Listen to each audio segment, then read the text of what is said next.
দেখেন ওইটা হচ্ছে পলিটিক্যাল ব্যাপার। আমার সম্পর্কে বাংলার মানুষ অবগত আছে।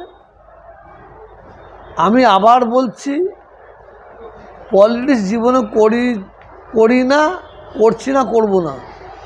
তো যতদিন বেঁচে থাকবো সত্য কথাটা নাই কথাটা বলে যাব। তো নওশাদ সিদ্দিকী, বিমান বসু কে কী করছে আমার দেখার দরকার নেই। তবে আমি একটা কথা বলতে পারি, বাংলায় সাধারণ মানুষকে নিয়ে রাজনীতির নেতা নেত্রীরা যে খেলা করতো, সে খেলা 2026 আর করতে পারবে না। অনেক সচেতন। আর নওশাদ সিদ্দিকী বলুন, আর বিজেপি বলুন, আর সিপিএম বলুন, কেউ যদি মনে করে আমি মুসলমানদের ভোট একট্টা করব, কেউ যদি মনে করে আমি হিন্দুদের ভোট একট্টা করে আমি সাকসেস, এটা হতে পারবে না। কেন, বাংলায় হিন্দু মুসলমানদের একটা মিলন আছে। ও নওশাদ সিদ্দিকী যদি বলে আমি মুসলমান, অতএব মুসলমান ভোটগুলো আমার চাই, এটা নওশাদ সিদ্দিকীর ভুল হবে। নওশাদ সিদ্দিকীকে হিন্দু মুসলমানের সব ভোট নিতে হবে। ও যখন সকলের ভোট নিতে পারবে তখন জানবো হ্যাঁ একটা রাজনীতি নিতে হবে, সাকসেস হচ্ছে। বিজেপি যদি মনে করে আমি শুধু হিন্দু ভোটটা নিয়ে আমি একট্টা হয়ে আমি এগিয়ে যাব, তাহলে ওর কোনো দাম নেই। বিজেপি যখন হিন্দু মুসলমানের ভোট দিতে পারবে তখন জানবো ওর মূল্য আছে। কারণ এই বাংলায় আমরা কোনোদিনই চাইনি মানে মুসলমানরা একজোট হোক, হিন্দুরা একজোট হোক। এটা আমরা কোনো হিন্দুও চাই না, যে আমার হিন্দু ভাইরা কেউ চাই না যে আমরা হিন্দুরা একজোট হব। আর আমরা মুসলমানরা কোনোদিনে চাই না যে আমরা মুসলমানরা একজোট হব।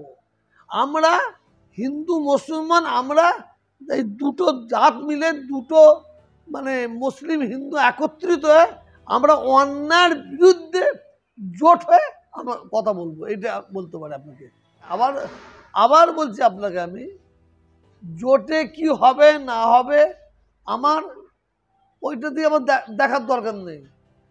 কিন্তু বাংলার মানুষ বললে ভুল হবে, সারা ভারতবর্ষের মানুষ যারা সাধারণ মানুষকে দিয়ে যারা বোকা বানিয়েছিল, তারা 2026-এ বোকা বানবে না বলে আমি মনে করি।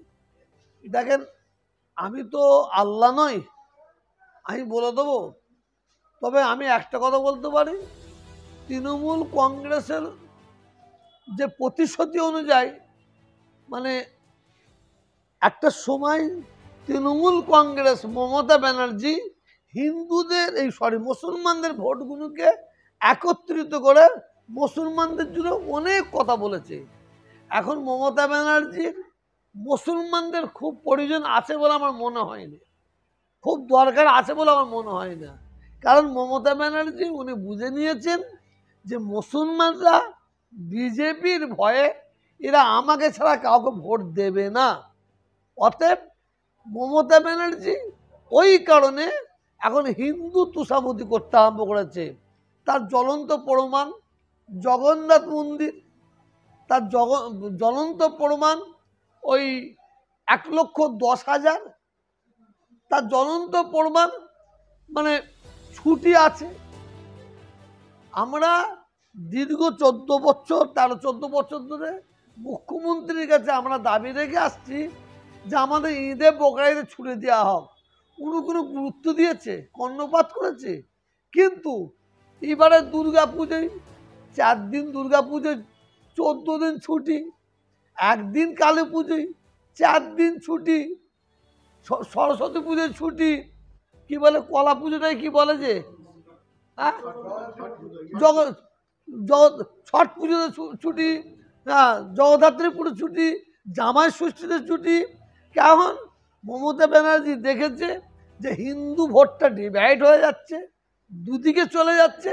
অতএব বিজেপি যখন ধর্মকে সামনে রেখে খেলা করছে, মানে রাজনীতি করছে, অথবা আমাকেও ধর্মকে সামনে রেখে রাজনীতি করতে হবে, সেই খেলা মমতা ব্যানার্জি খেলছে। কিন্তু পশ্চিমবাংলার মুসলমান তা আমরা যে কত দুরবস্থা আছি, ওবিসি থেকে শুরু করে সব দিক দিয়ে বঞ্চিত, সেইটা মমতা ব্যানার্জি কতটা লক্ষ্য রেখে না রেখেছে, এটা বাংলার মুসলিমরা এখন অবগত হচ্ছে। বাঙালিরা একটা জিনিস শোনেন, এটা বাস্তব ঘটনা, সত্য ঘটনা। যারা বাংলা ছেড়ে অন্য রাজ্যে যারা আছে, বাঙালি নাম শুনলেই তাদের পিটানো হয়েছে, বাঙালি নাম শুনে তার মানে পুরো মেরে শেষ করে দেওয়া হচ্ছে। কেন? বাঙালিদের প্রতি একটা আক্রোশ। এখানে মুসলমান নয়, এখানে হিন্দু নয়, কিন্তু আমরা যারা বাংলার মানুষ, আমরা যারা বাঙালি, আমরা কিন্তু আমরা হাত গুটাতে শুরু করিনি।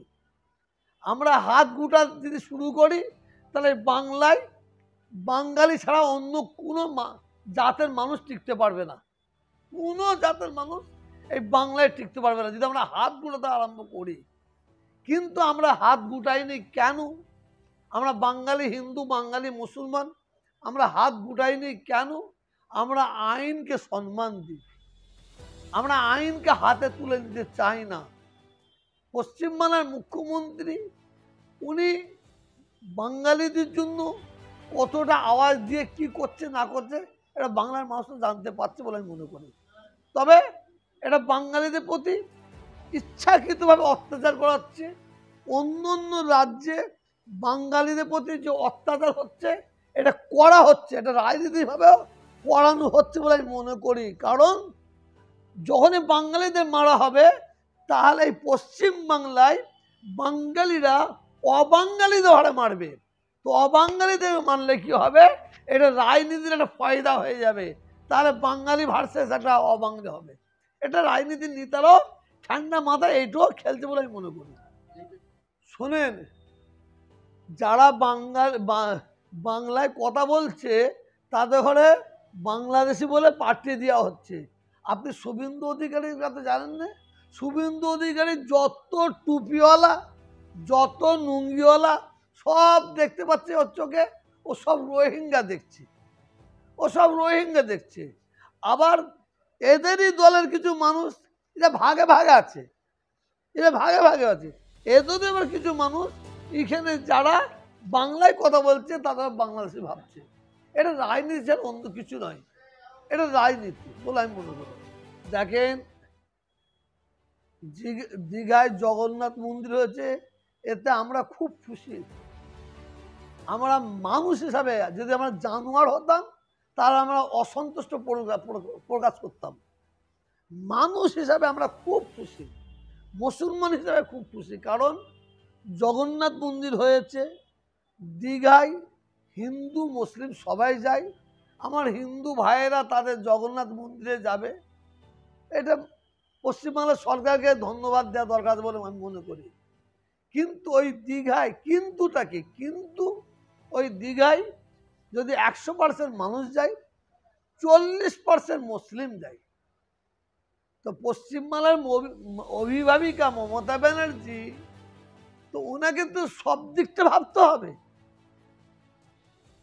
40% মুসলিম যারা যায়, আমি তো বহুতবার দাবি তুলি যে আপনাদের সামনে আবার দাবি তুলছি, 40% যে মুসলিমরা যায় ওয়াকাফ সম্পত্তিতে, এই ওয়াকাফের অর্থ নিয়ে দীঘায় আমরা একটা মসজিদের দাবি করেছি। সেটা কোনো কর্ণপাতই করে না, কোনো কিয়ারই করে না। কারণ ওই সেই বিজেপির জুজু জানে মুসলিমরা যত যাই বলুক না কেন এরা আমাকে ভোট দেবে। এই মানে বুদ্ধিটা, এই চিন্তা ভাবনাটা মমতা ব্যানার্জির মাথায় ঢুকেছে, ঢুকিয়ে দেওয়া হয়েছে বলে মনে করি।